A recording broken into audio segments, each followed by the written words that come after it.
आज बिहार की बात में हम लोग बात करने वाले हैं। तमाम जो राजनीतिक गतिविधि अभी हो रही है, किसी ड्यू टू पार्टी को लेकर के बात नहीं होगी। जो अभी बिहार में जिस प्रकार से हर पार्टी के अपने-अपने वादे हैं, हर पार्टी अपनी-अपनी घोषणाएँ कर रही है। कुछ घोषणाएँ जो सरकार की तरफ से वो जो पूरा किया जा रहा है, उसका क्या इम्पैक्ट कब पड़ रहा है और उसके हिसाब से सर्वे क्या कह रहे हैं। आप देखिए, अभी जेवीसी का जो सर्वे आया है, वो राहुल गांधी की वोट अधिकार यात्रा और तेजस्वी यादव की बिहार अधिकार यात्रा, उसके अलावा हर घर अधिकार, एक वहाँ पे कार्यक्रम चलाया गया जिसमें महिलाओं सबसे 2-200 रुपए लेकर के फॉर्म भराया गया और बोला कि जब हमारी सरकार बनेगी तो माँ बहन योजना की तरह, बहन भगिनी योजना की तरह आपको 2500 रुपए देंगे। ठीक है, अभी नीतीश कुमार ने 10-10 हजार रुपए की 26 तारीख को प्रधानमंत्री ने घोषणा की और 10-10 हजार रुपए 75 लाख जीविका दीदी से संबंधित महिलाओं के खाते में आ गया। तो उसके बाद चलिए, अभी लगभग 36,000 के लगभग बच्चे हुए जिनके खाते में आना है और मैंने कहा था कि चुनाव आते-आते लगभग दूसरी किस्त भी आ ही जाएगी। ये 10,000 पहली किस्त है। मैं बार-बार इसकी चर्चा कर रहा हूँ कि ये एक ही बार नहीं दिया गया। कई जगह सवाल उठे थे इस पर कि क्या 10,000 में कोई रेडी भी लग सकती है? कोई काम भी शुरू हो सकता है? क्या पकौड़ा भी तला जा सकता है? नेशनल चैनल पे डिबेट हो रहे थे। लेकिन अधूरी जानकारी थी वहाँ पर। उसमें ये था कि पहली किस्त ये दी जा रही है, दूसरी किस्त दी जाएगी। इसके अलावा और भी किस्तें मिलेंगी और लगभग 50,000 तक लगातार किस्तें देने के बाद उसका हिसाब किताब होगा, जो सरकार जानकारी दे रही है। अब उसमें क्या है कि जिन लोगों को मिला है, अगर उनसे आप बात करेंगे, अभी मिलने के बाद लगभग बहुत जगह भ्रमण करने के बाद ये लगा और बातचीत हुई, उसमें कम से कम 3-4 जिलों का तो मैं रिपोर्ट बता सकता हूँ कि जो बात हुई है, उसमें वो नेता जो कह रहे हैं कि ये वोट जिनको कहेंगे उनको पड़ेगा, जैसे आईपी गुप्ता, ततमा समाज के वोट जिसको पान कहते हैं, उसके वोट पर उनका दावा है और वो कहते हैं कि हम कहीं बुलाते हैं तो आ जाते हैं और मेरे कहने पर जहां मन करेगा जिसको कहेंगे उसको डालेंगे। उस समाज के लोगों से जब पहले बात की गई, हमने बात की, तो उन्होंने कहा कि नहीं भाई, 10,000 रुपए जिसने हमें दिया है पहले हम उसको याद रखेंगे। जो मुझे बिजली फ्री दे रहा है, जो मेरा वृद्धा पेंशन बढ़ाया है, जो मुझे तमाम सुविधाएं दे रहा है, जो मुझे खिला रहा है, और सिर्फ जाति के नाम पर अगर हम वोट करेंगे और तो हम ये सुविधा वंचित हो जाएगी, ये तेजस्वी मुझे नहीं देगा। पहली बात तो ये मैं आईपी गुप्ता का जो एक भ्रम है वो टूटने वाला है। अब लोग इसका एक नेगेटिव पॉइंट ये भी आप कह सकते हैं, या जाहिर सी बात है कि लोग कहेंगे कि ये पैसे देकर के सरकार वोट खरीद रही है। जहां जिसकी सत्ता होती है वो अमूमन करता है। बिहार में पहली बार ऐसा हुआ है।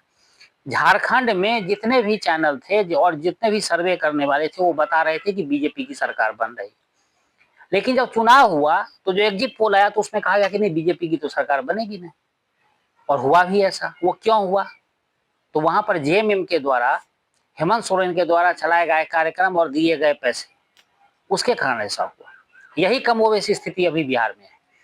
जिस प्रकार की रेवड़ियां बटी है, बहुत सारे लोग ऐसे हैं जो खुश हैं, बम है, और बहुत सारे ऐसे लोग हैं, जैसे शिक्षक लोग इंतजार कर रहे हैं कि उनके लिए कुछ होगा, लेकिन अभी तक हुआ नहीं है। उनकी नहीं अभी तक सेवा निरंतरता की बात हुई है जो विशिष्ट शिक्षक हैं, और ना ही उनकी जो है वो वेतन संरक्षण वाली बात हो रही है। उधर थोड़ा सा नाराजगी 6.5 लाख टीचरों में है, बाकी सबको सब कुछ ना कुछ मिला है। तो अब आप देखिए कि एक परिस्थिति ये बन जा रही है।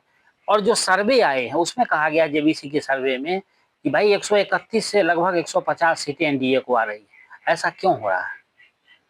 जबकि इतना कार्यक्रम चलाया गया, विपक्ष के द्वारा इतनी हवा बनाई गई, पूरे राहुल गांधी 15 दिनों तक बिहार में अपना समय व्यतीत करने के बावजूद भी कुछ नहीं कर पा रहे हैं। ऐसा क्यों हो रहा है? कारण है कि महागठबंधन में जिस प्रकार से सीटों का पेच फंसा है और जितनी महत्वाकांक्षा जिसकी बढ़ गई है, उसके कारण ऐसा हो रहा है। उसमें खास करके कांग्रेस और आप कह सकते हैं मुकेश सहनी के कारण ज्यादा परेशानियां हुई है। क्योंकि तेजस्वी यादव के पास तो सारा कुछ की विजन क्लियर था। तेजस्वी यादव सब दिन से अगर नीतीश कुमार के साथ जाते हैं तो 100 सीट पर लड़ते हैं, जब उनके साथ नीतीश कुमार नहीं होते हैं तो लगभग वो 140, 145, 150 यही उनका रेशियो होता है। पिछली बार कांग्रेस 70 सीटों पर लड़ी थी, इस बार कांग्रेस को 52 सीटों से ज्यादा मिल नहीं सकती है। आईपी गुप्ता को उन्होंने कह दिया है कि मैं 5 सीटें अपनी में से आपको दे दूंगा। उधर कांग्रेस ने इंटरव्यू बहुत ज्यादा ले लिए। फिर जिनका इंटरव्यू हो गया और जिनको आश्वासन मिल गया 76 या 80 सीट के हिसाब से, या मान के चलिए 70 सीट के हिसाब से, वो बाकी बच्चे क्या करेंगे? उनकी मंशा, उनकी महत्वाकांक्षा का क्या होगा? तो ये खुद अपने लिए गड्ढे बना रहे हैं। जबकि भाजपा में आप चलें, भाजपा में देखें तो भाजपा में बड़े बड़े दिग्गज के इस बार टिकट कटने वाले। अमित शाह 3 दिन यहाँ मंथन करने के बाद जो लक्ष्य 225 का पहले था बाद में 160 का हो गया। सरकार को समझ में आ गई कि जिन लोगों ने काम नहीं किया उनके बदौलत वहां पे हम सीट नहीं निकाल सकते हैं। तो अगर आदमी को हकीकत पता हो तो लक्ष्य साधने में उसको तब परेशानी नहीं होती है। लेकिन जब आदमी हकीकत से परे बात करता है तो उसको लक्ष्य की प्राप्ति कभी नहीं होती, ऐसा कहा गया है और वो सही कहा गया है। और कांग्रेस इसी बात को मानती है, न उसको हकीकत का पता है बिहार का और न उसको लक्ष्य प्राप्ति से कोई मतलब है। उसको सिर्फ ये दिखाना है कि हम नेशनल पार्टी हैं और भारत की सबसे सबसे बड़ी पार्टी के बाद बीजेपी के बाद हमारा स्थान आता है और हम सबसे पुरानी पार्टी है, इसलिए हम जो चाहेंगे वो होगा। लेकिन तेजस्वी यादव इस बात को कितना मानेंगे मुझे नहीं लगता। मेरा अपना जो पर्सनल ओपिनियन है उसमें मुझे नहीं लगता कि उसमें सफलता कहीं ना कहीं मिलने जा रही है राहुल गांधी को। और रही जहाँ तक मुकेश सहनी की बात, तो मुकेश सहनी भी जितना मन बना के जो मंसूबे बना के बैठे हुए हैं उनका वो पूरा नहीं होने वाला है।